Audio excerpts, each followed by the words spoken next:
Today I'm going to talk about nutrigenetics and nutrigenomics, which is going to be the future towards personalized nutrition.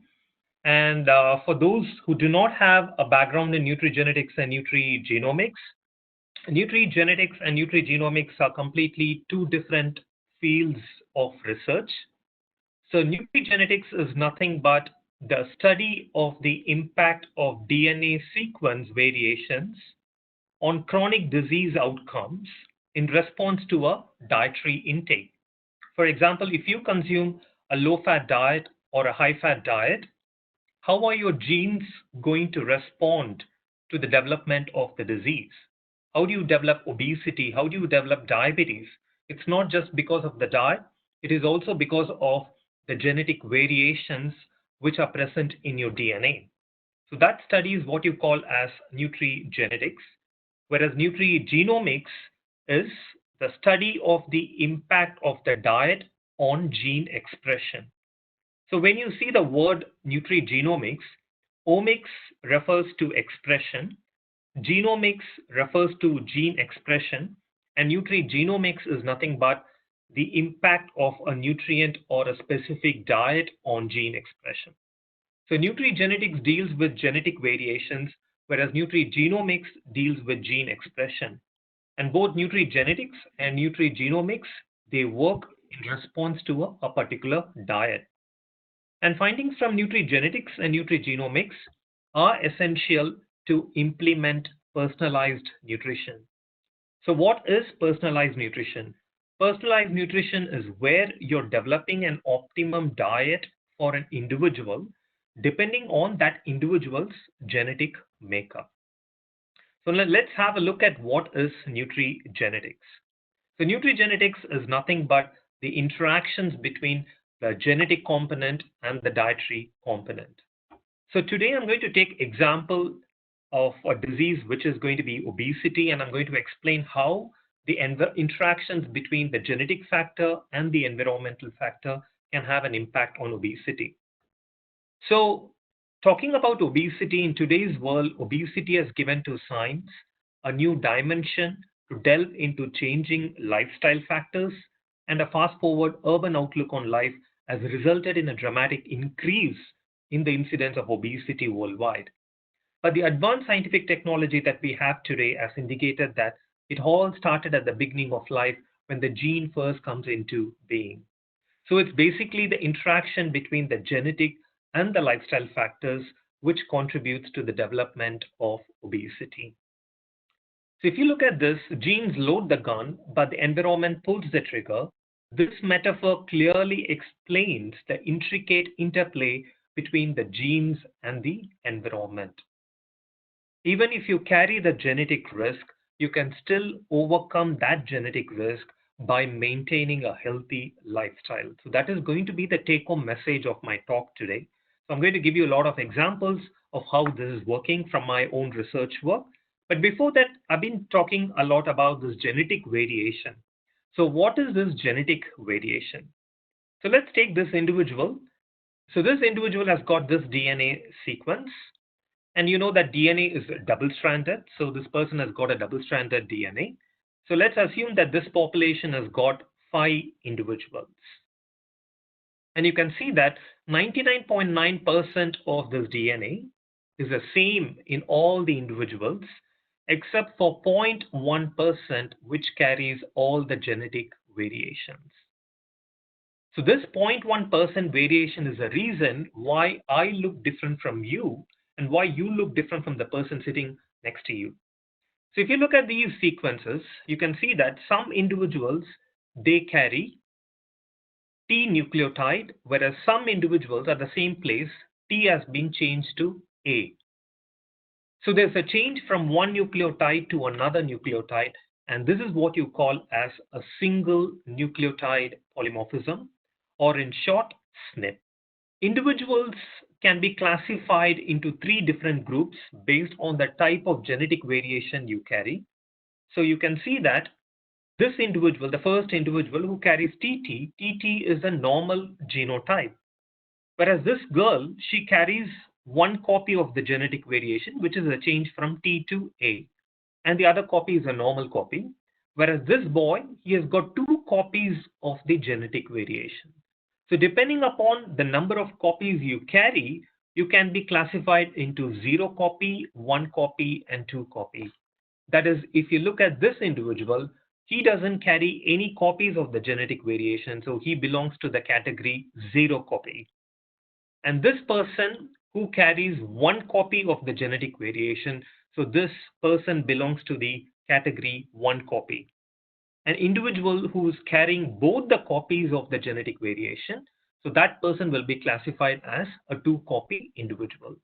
So in general, individuals who carry 2 copies of the genetic variation, generally they have increased risk of developing a disease such as obesity or diabetes or a cardiovascular disease. So keep this in mind, because I'll be focusing on the 0 copy, 1 copy, and 2 copy throughout my talk. So 0 copy means low risk, 1 copy is moderate risk, and 2 copy individuals, they have increased risk or a higher risk. So going to the first part of my talk, which is going to be about nutrigenetics in developed countries. So what research has been carried out in developed countries such as UK, US, or even European countries. So whatever country you're talking about, when you talk about obesity, there are 2 important causes. One is unhealthy diet and the other one is lack of physical activity, both of which equally contribute to the development of obesity. But there's another important factor, which is none other than the genetic factor. So the genetic factor, that is a obesity gene. So this gene was discovered exactly 13 years ago by 2 independent genetic studies. One was done in the UK population and the other one was done in the Spanish population. And both these studies identified this obesity gene, and they showed that if you carry 2 copies, then you are destined to become obese. So people in the UK, in the US, in European countries, they strongly believe that if they carry 2 copies of this obesity gene variation, they are destined to become obese. So to clear this fear from the minds of public, genetic epidemiologists, they decided to test whether doing more levels of physical activity and consuming a healthy diet, can that overcome the genetic risk of obesity?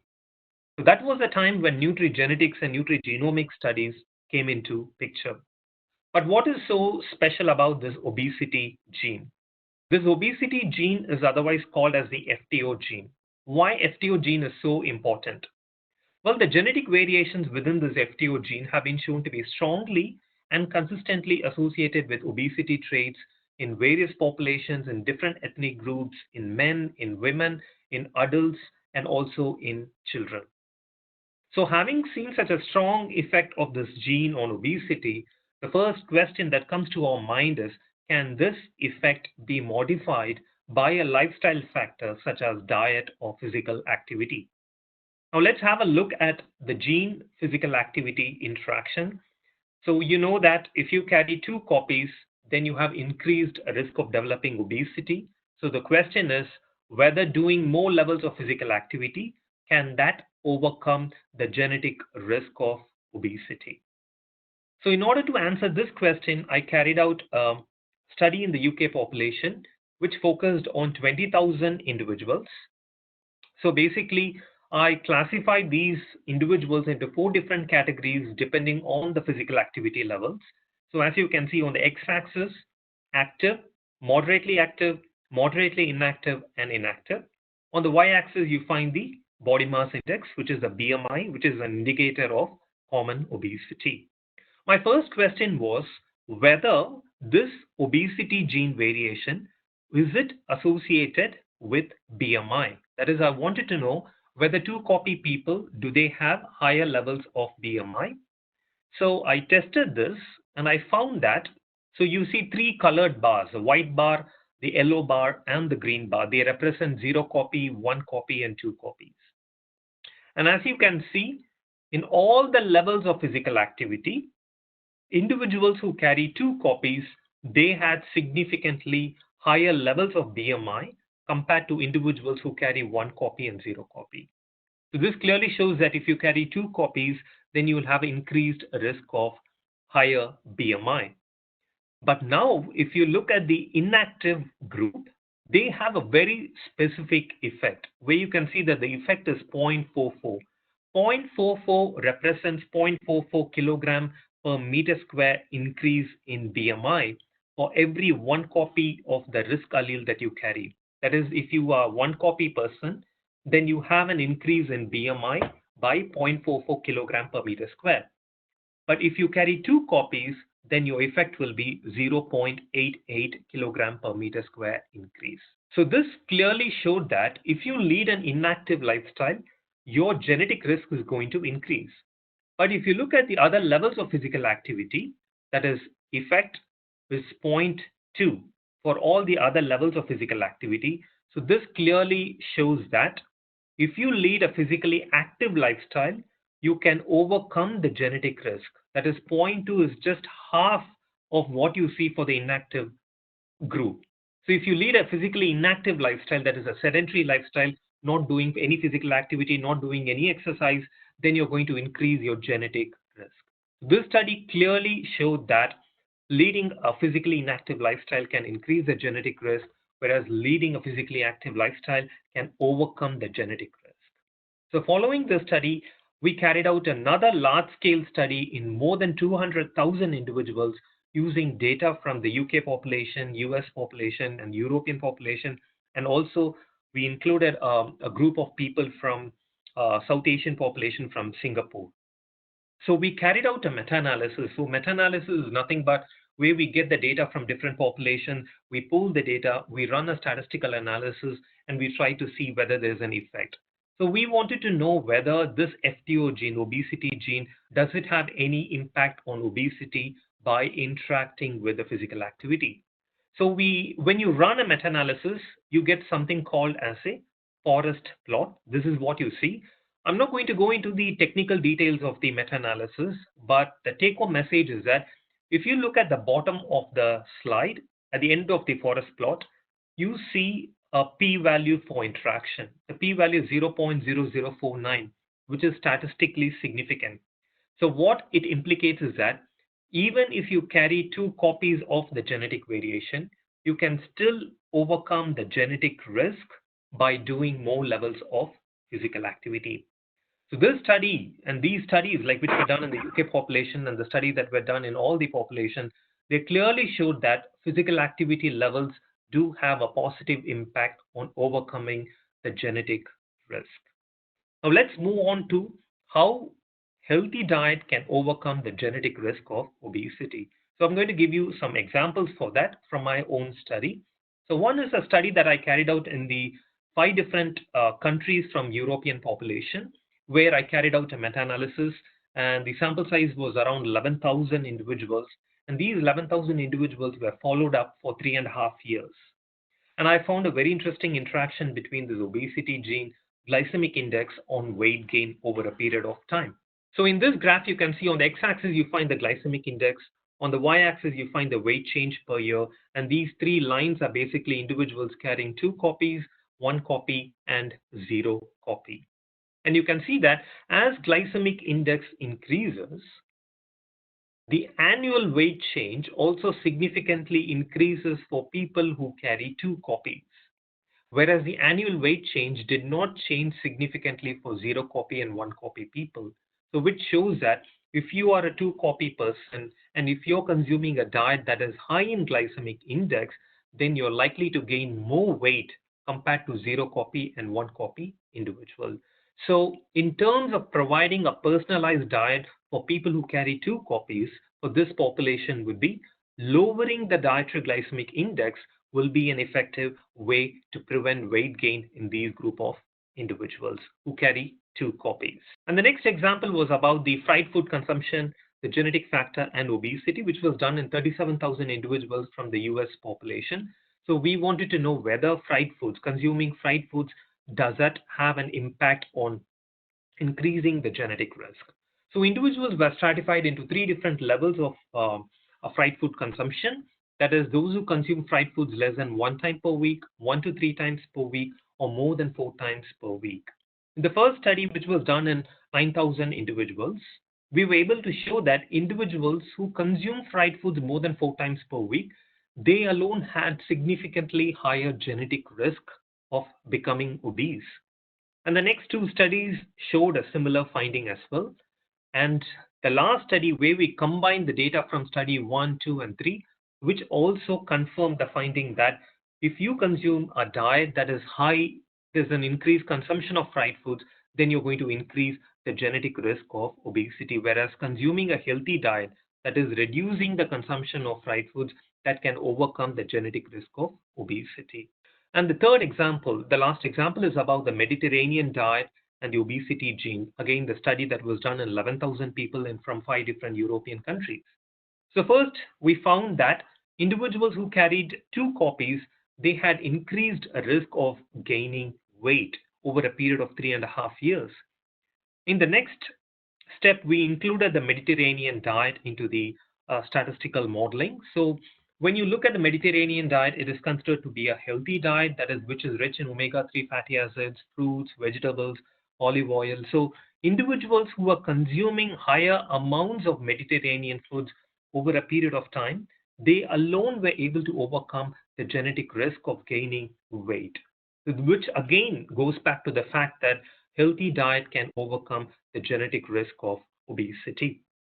So just to summarize these findings, so the genetic factor and the lifestyle factors, they do not work independent of each other.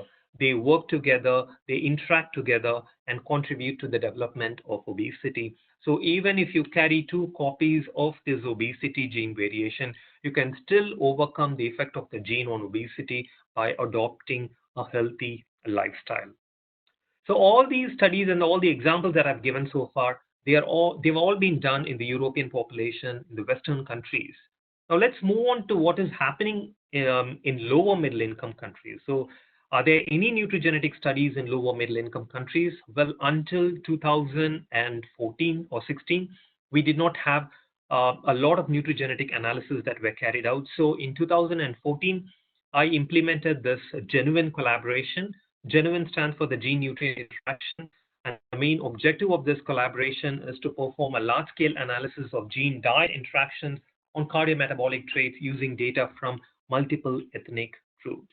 And it's been 6 years since we started this genuine collaboration, and I've implemented the nutrigenetic analysis in all these countries, and these are some of my publications from genuine collaboration. So the key question is, why do we need nutrigenetic studies in lower middle income countries? LMIC stands for lower middle income countries. The first point is, we all have a different genetic makeup. My DNA is different from that of your DNA. Likewise, the DNA of Indian population is quite different from that of the DNA of the Western population. So there is a unique difference in the genetic makeup. And secondly, unique but varying dietary patterns. So if you take the dietary pattern in India, Indians, they have a unique dietary pattern, but at the same time, if you compare the diet of North Indians as opposed to South Indians, there's a varying dietary pattern across different parts of the country. And thirdly, there's increased prevalence of type 2 diabetes and obesity, and there are no nutrigenetic studies to date in regards to metabolic traits in this Asian Indian population or any of the lower middle income countries. So without nutrigenetics, there's no future for personalized nutrition. So with this background, I started this genuine collaboration in 2014, and I've implemented several first nutrigenetic studies in all the population. So I'm going to give you some examples of the nutrigenetic studies that I've carried out in some of the Asian countries. The first example is about the study that I carried out in the Indian population. This is the first nutrigenetics study. So high fiber intake attenuates the effect of the FTO gene on waist circumference. So this study was carried out in the Indian population, where we looked at about 2,000 individuals from South India, where 1,000 individuals were type 2 diabetic and 1,000 individuals were controlled, which is basically a case-controlled study design. So as you can see from the graph, on the x-axis you find the tertiles of dietary fiber. On the y-axis you find the waist circumference. Waist circumference is basically an indicator of central obesity. And the three colored bars that you see, blue, stripe, and the red, 0 copy, 1 copy, and 2 copies. And we found that the overall interaction was highly significant. And if you see the group that is consuming high amounts of fiber-rich foods, you can see that individuals who are consuming high amounts of fiber-rich foods, they alone were able to reduce the waist circumference by 1.62 centimeter, despite the fact they carry two copies of the obesity gene variation. That is, generally we know that if you carry two copies, then you have increased risk of having central obesity. But here what we found that these two copy people, when they consume a high amounts of fiber-rich foods, they were able to reduce their waist circumference by 1.62 centimeter, which means that even if you carry two copies, you can still overcome the genetic risk of central obesity by consuming a healthy diet such as a high fiber diet. So suggesting that high fiber foods are quite healthy for you and which will enable you to overcome the genetic risk of obesity or central obesity. And the second study was done in another South Asian population, which is the Sri Lankan population. In this population, we looked at a panel of obesity genes, not just one FTO gene, but we looked at several genes which are predisposing individuals to become obese. So here we found an interaction with the carbohydrate energy percentage on waist-hip ratio. Waist-hip ratio is another important indicator of central obesity. So in this graph, you find the tertiles of carbohydrate energy percentage, low, medium, and high consumption of carbohydrate. On the y-axis, you find the waist-hip ratio. The red bars implicate individuals with more number of risk genes, and the white bar with the dots, that represents those individuals with lesser number of risk alleles. And you can see that individuals consuming higher amounts of carbohydrate-rich foods and those who carry more number of risk genes, they had significantly higher levels of waist-hip ratio. That is, they had higher risk of central obesity compared to individuals who had lower number of risk alleles. So which means that if you carry a higher genetic risk and consuming a diet that is high in carbohydrate, then you're going to increase your risk of developing central obesity. And the third study was done in a very interesting population, that was in the Southeast Asian population, which is the Indonesian population. This study was conducted in a community called Minangkabau community. Minangkabau is the world's largest matrilineal community. And given they have this matrilineal inheritance, we focused only on women with the hypothesis that targeting women will be an impact on the public health impact on the entire household. So we looked only at the Indonesian women belonging to this Minangkabau community. And here again, we looked at a panel of obesity genes and looked at the macronutrients, and we found an interaction with the protein intake on waist circumference, again, waist circumference, which is an indicator of central obesity. So in this graph on the x-axis, you find the tertiles of protein intake, that is low, medium, and high consumption of protein intake. On the y-axis, you find the waist circumference, and the red bars, individuals with more number of risk alleles, and the white bars, individuals with lesser number of risk genes.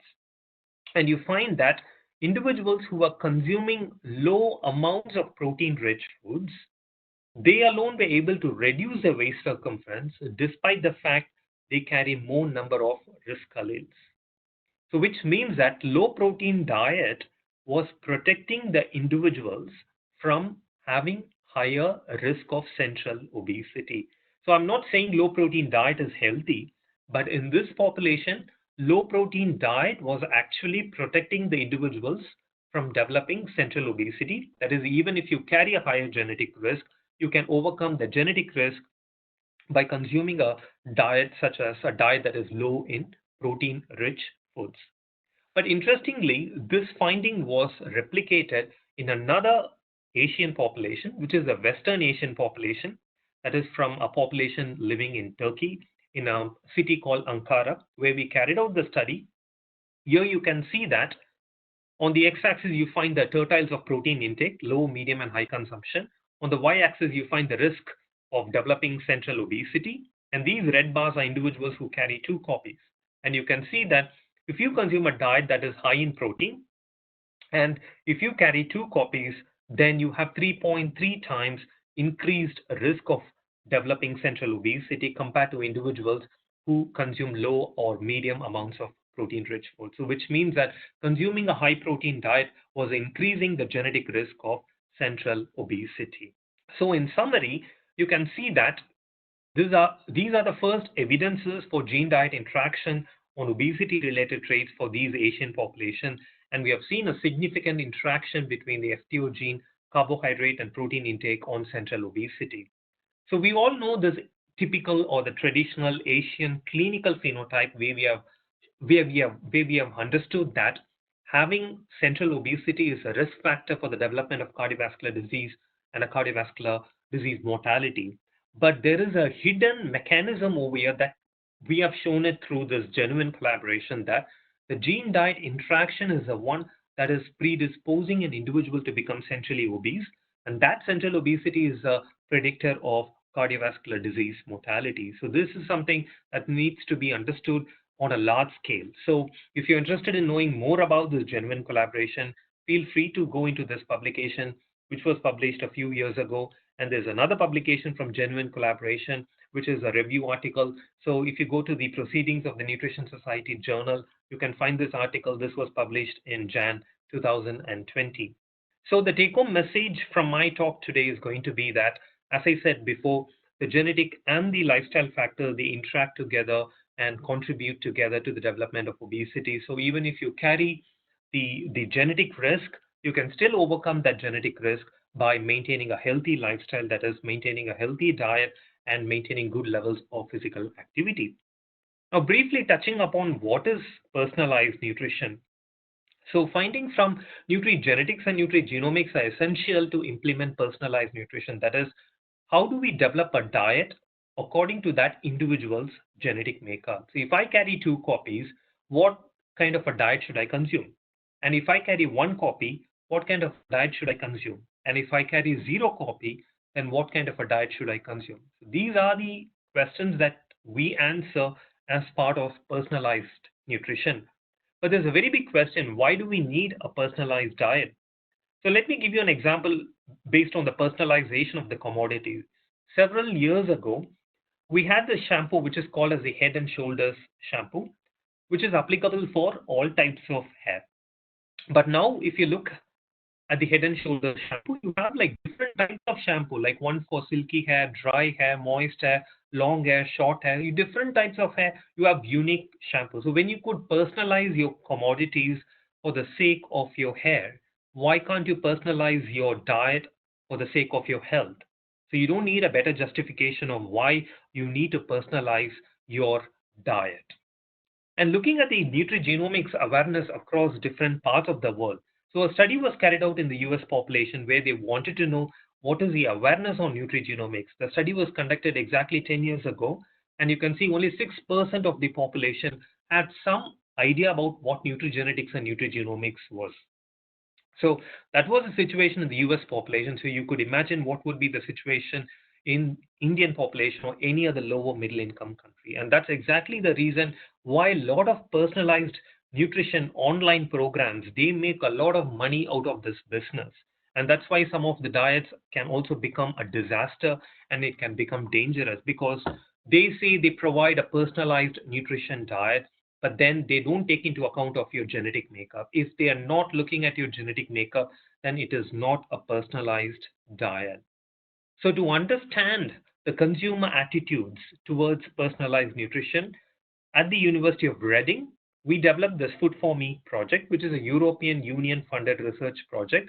This project was originally coordinated by the University College Dublin, but then they started with 7 different partners across different parts of Europe and UK. And one of these partners was Reading. So you can see there are 7 partners: Ireland, Netherlands, Spain, UK. From UK, we have the University of Reading, and Poland, Greece, and Germany.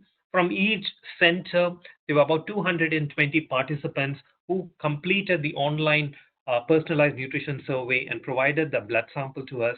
And those samples were sent to University of Reading, where we carried out the analysis. So total, we had about 1,540 samples to carry out the study. So if you're interested in knowing more about these studies, and if you want to know what is the update on personalized nutrition, so you can go into this website and there's a section called research. So there you can download all kinds of articles which have been published from Food for Me study. And briefly touching upon this gut microbial interaction. So while we have nutrigenetics and nutrigenomics as 2 important fields of research, gut microbiome also plays a very important role because the food that we are consuming, it goes inside our body, it interacts with your gene, but at the same time, it also interacts with your dietary components, which are in the gut microbiome. So it interacts with the gut microbiome as well, where you have good bacteria, bad bacteria, and the diet interacts with all these microorganisms which secrete several metabolites which are essential for normal functioning of your body.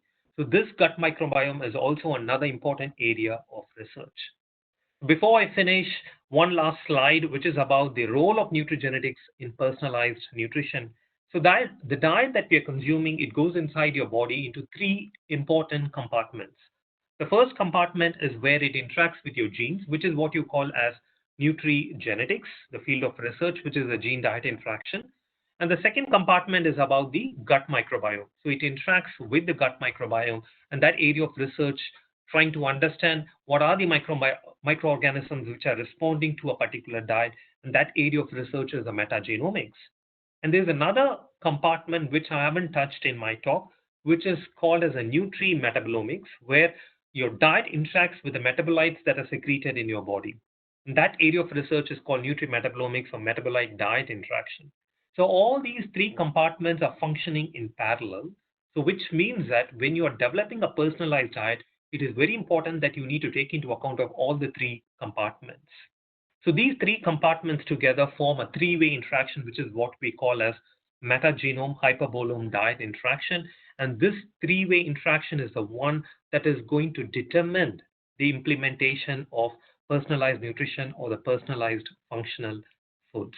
So the future of personalized nutrition relies on understanding this three-way interaction, and which is going to determine how you can implement personalized nutrition or develop personalized dietary strategies to prevent metabolic diseases such as obesity, diabetes, and also including cardiovascular diseases. So I'm basically an advisory board member of this scientific advisory board member of Nutrigenetics company, which is a personalized nutrition company in London. So this company basically generates or develops genetically personalized nutrition shakes. So as a scientific advisory board member, I'm pleased to announce that we have launched the first genetically personalized sports nutrition drink, which has been tailored according to your genetic makeup. So if you're interested in trying out a sample sachet, please do contact them. Go to this website and you can send them an email. They'll be happy to send you a sachet of this milkshake powder, so which you can use it and mix it with milk or even with water to try it out. So before I finish, I would like to thank all my genuine collaborators and all the funding bodies who have supported me in carrying out all this work. And finally, thank you so much for listening to my talk, and happy to take any questions. Hello, Dr. Willem. Dr. Vimal. Yeah, some question will be there in your chat box, I think. So can I stop sharing the screen? Yeah, you can stop sharing the screen.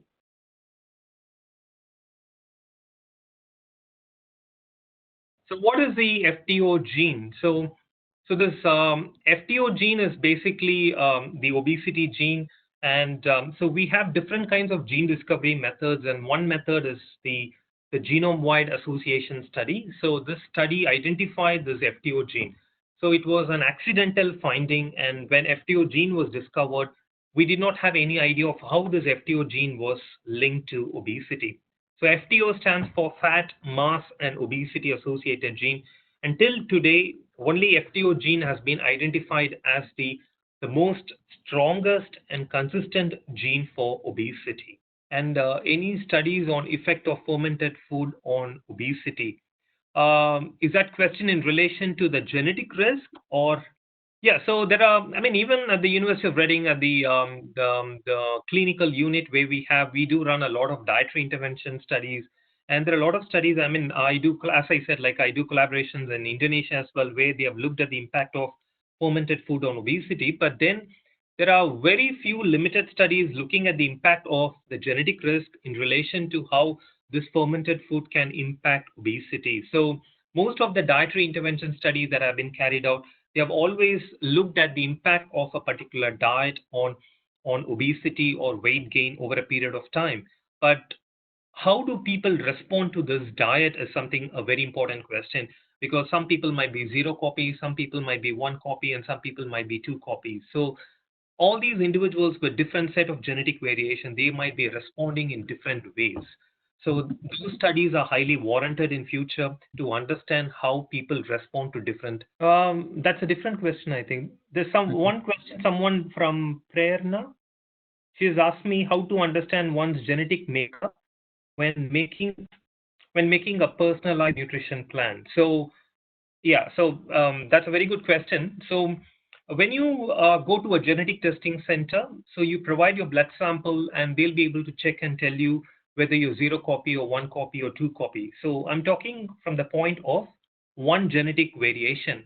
An individual carries about 2.8 million genetic variations. So you cannot develop a personalized diet just based on one genetic variation. You need to have a panel of genetic variations. So as I said, like in some of my studies, I didn't look at only at the FTO gene. I also looked at a panel of obesity genes, and I looked at how these genes are conferring impact on obesity in response to a particular diet. So when you go to these genetic testing centers, they have a customized panel of obesity genes, and they will test you whether you are 0 copy or 1 copy or 2 copies. And depending upon the risk, so if you carry 2 copies for all these genetic variations, then at the end of this whole thing, which means that you have a higher risk. So accordingly, the trained nutritionist or a dietitian who's trained in providing a personalized dietary strategy, that person will be able to guide you on like what kind of a diet you should consume. But whatever diet they're giving, it's basically a balanced diet of carbs, protein, and fat. So they'll be able to tell you how much to eat, what to eat, and what not to eat. So the next question is, along with protein and carbohydrate, is there any interaction of fat in causing obesity? Well, yes, but not for the Indian population or the Asian population. So you know that in Asian population, the main consumption is going to be rice. So rice, it becomes a main source of energy from the carbohydrates. Whereas if you take the Western population, the main source of energy comes from the fat intake, because nearly 50 to 60% of the energy is coming from fat, whereas for the Western population, whereas for the Asian population, the majority of the energy comes from the carbohydrates. So that's why when we did the study in the Asian population, the interactions we identified were for carbohydrate and protein, whereas for the Western population, whatever gene diet interaction I carried out, it was mainly with fat intake. So for the Indian population, if your question is for Indian population, we did not find any interactions with fat intake. And next question, I wanted to know that if a woman has hereditary gene of PCOD and has developed that disorder in which a woman tends to gain weight and become obese, then can healthy diet and regular exercise overcome the effect of such gene? Well, PCOD is another polygenic disease, a complex disease. So there are different genes that have been identified and different genetic variations which predispose an individual to develop the PCOD. But yeah, definitely there are a lot of genetic testing centers and personalized nutrition centers who are doing a lot of work on treating PCOD. So I think I have my email ID at the end of the last slide. So if you can drop me an email, I can refer you to such personalized nutrition centers in India. There's one in Delhi as well. In the study on protein intake on waist circumference study on Indonesian populations, as the type of protein like plant or animal was also taken into account. Yeah, a good question. Well, we didn't look at that, but as you can see, the Indonesian population is basically a Muslim population. The study was done on Muslim women. So the main consumption of the protein is through the animal fat. So that was definitely seen because they do not consume that much of vegetables, because throughout the day, all the 3 meals, they were consuming animal meat. So it's basically animal protein. So can you explain gut microbiology? Well, I can actually, in fact, like if there's another session, I can do a talk on gut microbiome, but like briefly explaining about gut microbiome. So let me tell you that your gut microbiome plays a very important role. The way our genetic makeup is important, gut microbiome also is a very important component, because 2 kilograms of microorganisms are living in your gut, throughout your gut, 2 kilograms. So if you weigh 70 kilograms, 68 comes from you and the remaining 2 kilograms comes from your gut microbiome. So your gut microbiome play a very important role, and you need to have a balanced proportion of good microbiota and bad microbiota, because they both are essential for secreting several fatty acids and various other hormones and signals which are being sent to the brain, and in turn that will also maintain your cognition levels as well. So there's an interconnection between your gut microbiome, your weight, and also your cognition level. So the way your genetic makeup is responding to your diet, your gut microbiome also plays a very important role in responding to your dietary consumption. So whatever you eat something healthy, but nothing wrong in taking sweets and chocolates as well. I do like chocolates as well, but at the same time, think whatever you eat, what you eat is what you are. So have a balance of everything. So in the study on protein intake on waist circumference that I've answered, I think. Am I getting the same question again? I wanted to know if, yeah, that I've answered as well. Don't you think personalized diet plan is very expensive for developing nation? Yes. It depends on the personalized nutrition center. It is expensive. I'm not saying no. It is even more expensive in developed countries. So what you would be paying in India is far more lesser than what you would be paying in the UK or US or even in European countries. So I think India is even though you call that as a developing nation, we do have a lot of facilities for running genetic and genomics analysis, some of which are not available in most of the universities in the UK as well. So I don't know in what sense like we should be calling India as a developing nation. But then as part of the personalized dietary plans, yes, they are a little expensive. It is not the whole point of me doing this genuine collaboration is basically I want the government to come up with this dietary strategy, the personalized dietary strategies, like which should be available to all classes and all socioeconomic classes, that is lower class or lower middle class or upper class or middle class. So all groups of individuals should have access to this. This is exactly what I'm struggling to find a solution. The way we have this general dietary recommendations, we all have the general dietary recommendations which have been implemented by the WHO. Still, the prevalence of obesity and diabetes is increasing. I think like the personalization of your diet will be the solution to kill the prevalence of obesity and diabetes. And does natural selection always favor short-term survival than long-term health?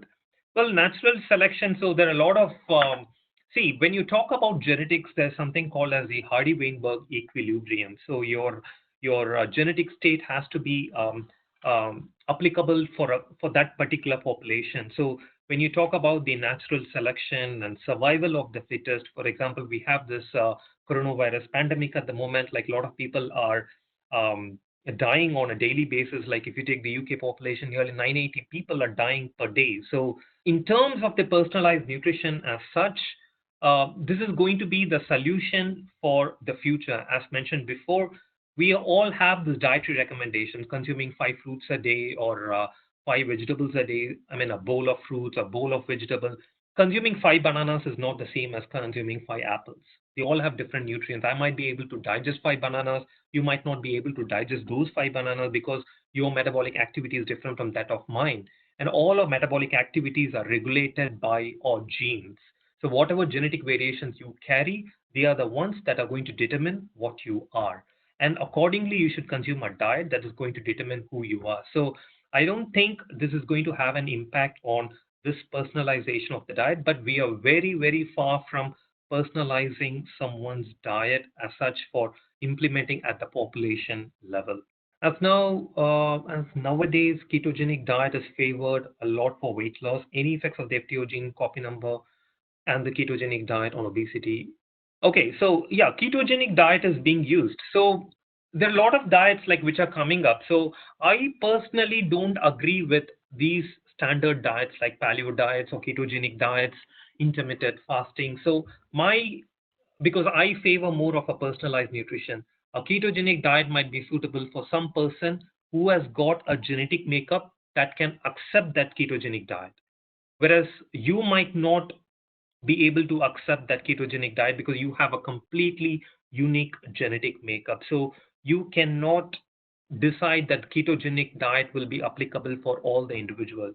As far as I know, this ketogenic diet cannot be applied for a 0 copy or 1 copy or 2 copy because FTO gene is not the only gene you carry. As I said, we all carry about 25,000 genes in our body, and within this 25,000 genes, we have about 2.8 million genetic variations. So we need to take that into consideration before designing a diet for an individual. So personally, and my perspective is, I don't agree with the ketogenic diet because I'm a person who favors more of a personalized dietary strategy. And do the gut microbiota change with reference to time zone for the same person? What do you mean by time zone? I didn't get that question. Can you elaborate more on that question, please? So, what do you mean by time zone? Like you mean like UK and India? Yeah, maybe. So do the gut microbiota change with reference to time zone? I don't think the time zone has got an implication, but it can change with respect to the environment. So if you take the gut microbiome, usually the gut microbiome is exposed to a lot of changes until you're 3 years old. But after that, generally your gut microbiome is stable throughout your life, unless or until in between, if you have any kind of gastroenteritis infection or stomach infection where you have to vomit and clear out all your gut microbiome, and it has to develop again. But even after it develops, it's still the stable gut microbiome. But when you change from one environment to another environment, generally like people living in India, if they move to the US or UK or Australia or any part of the time zone, then it's not the time zone, it's actually the environmental condition. You change your diet. Some people still stick on to the diet which they used to have in India, but then when they get exposed to new dietary regimens or dietary pattern is getting changed, then that can have an impact on your gut microbiome, but not a lot. And does the gut microbiota have an effect on FTO expression? Well, FTO gene expression is determined by the variations in the FTO gene. So if there are certain variations which can have an impact on expression level, yes, that can have an impact. And at the same time, there are certain proteins which bind to the FTO gene and regulate the FTO gene expression. And as far as I know, I don't think there are any studies that have looked at FTO gene expression specifically in response to a gut microbiome, but FTO gene expression can change according to the diet that you're consuming. So the diet that is impacting on the FTO gene expression, the same diet is also interacting with the gut microbiome. So the possibility of having an interaction between the FTO gene expression and the gut microbiome is something that needs to be explored. And how can we relate nutrigenomics or personalized nutrition with Ayurveda and its three natures, Prakriti? Well, I've read this, because in Ayurveda we also give person as per the nature, Prakriti of human. Well, yeah, I've read a lot of articles in relation to the personalized nutrition. People claim that it all started like in Ayurveda several years ago, and I'm sure you would have read it. I can see it from your question. So yes, I mean personalized nutrition has started a long time ago from the age of Ayurveda. But my point is the personalized dietary strategy is something very unique and it's very complicated. As I said, like we have 25,000 genes, and I'm repeating it again and again just so that like you're all clear about what I'm trying to explain. So we have 2.8 million genetic variations. 2.8 million genetic variations. It is not a joke. And of these 2.8 million genetic variations, till today, only researchers have identified only 3 to 4% of the genetic variations for obesity, which means that remaining 96% of the genetic variations for obesity need to be explored. We still do not have an answer for that. Once we have reached a stage where we have identified at least 90% of the genetic variation for obesity, that is the time we can think about how in deep we can go into the level of developing a personalized diet. So that is the level of personalization I'm talking about. So I'm not so comfortable in comparing with like what Ayurveda is suggesting. Of course, everybody varies and everyone has got the unique way of living, but your genes are very, very unique. Just with 4 alphabets, you have 3 billion nucleotides of your genome, and it is so complicated. That's exactly why we call obesity, diabetes, and cardiovascular disease as complicated diseases, complex disease, or multifactorial disease.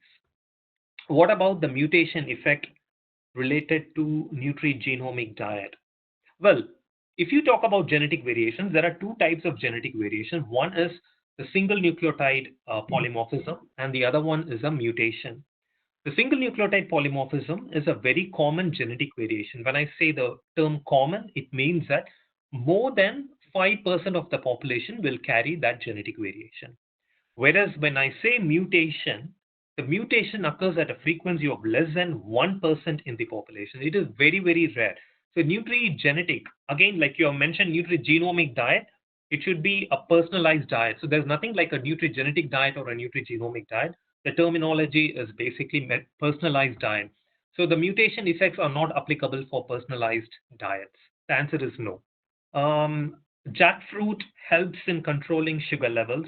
So do you think Nutrimetabolomics can find a new remedy for diabetic patients since it contains secondary metabolites? Yes, of course, yeah, definitely. But as I said, in terms of developing a personalized diet for an individual with with diabetes, obesity, or cardiovascular disease, we need to consider a three-way interaction. We need to consider the nutrigenetic analysis.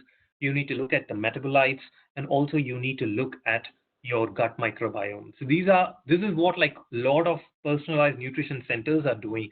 There's one center called Wellness Center in Kerala, and there's one Genome Wellness Center which is located in Coimbatore, and there's Adams Genetics Center located in Delhi. So all these centers are taking into account of all these three components and trying to provide a solution and a treatment for diabetic and obesity patients. We read some in other media column that certain celebrities, they gain the weight very quickly within 10 days or 15 days or 1 month.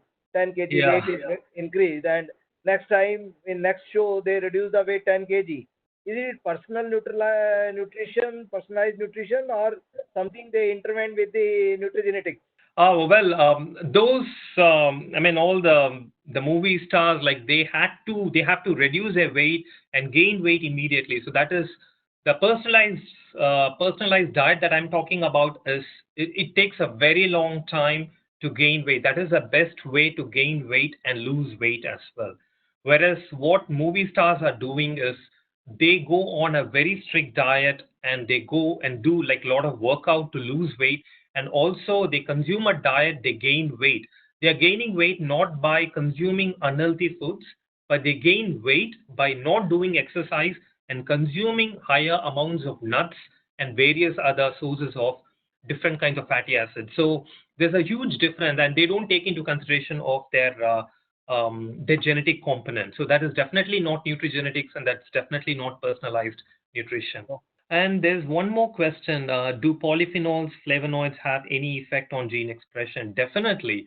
So not just the polyphenols. So it's not just the micronutrients, also the macronutrients. So I didn't go into those aspects about nutrigenomics because I thought like there wasn't much time. So briefly touching upon that. So whatever food you're consuming, the food contains macronutrients and micronutrients. So they all go inside your body, and they need to be absorbed by the cells. So once they enter into the cell, for example, if you take a micronutrient, vitamin D or something, it goes inside the cell, or even polyphenol or flavonoids, they go inside the cell, and inside the cell, in the cytoplasm, you have several factors, molecular factors, which are called as a transcription factors. There are specific transcription factor for each of these molecules or each of these nutrients. So they go and bind to the nutrient, and together with the nutrient, they go and enter into the nucleus where you have the DNA, and they go and bind to the DNA and activate the gene expression. So in response to the kind of diet you're consuming, the genes are expressed. For example, if you're consuming polyphenol or flavonoids, or consuming milk chocolates or something, then that has got polyphenol, and which is high in antioxidants. So that will all go inside your cell, go and bind to the DNA and regulate the gene expression. That will result in the production of the mRNA and the proteins. And finally, proteins are sent to different parts of the body for performing different functional activities. So yeah, definitely all these micronutrients have an impact on gene expression. So thank you so much for your positive comments and your compliments.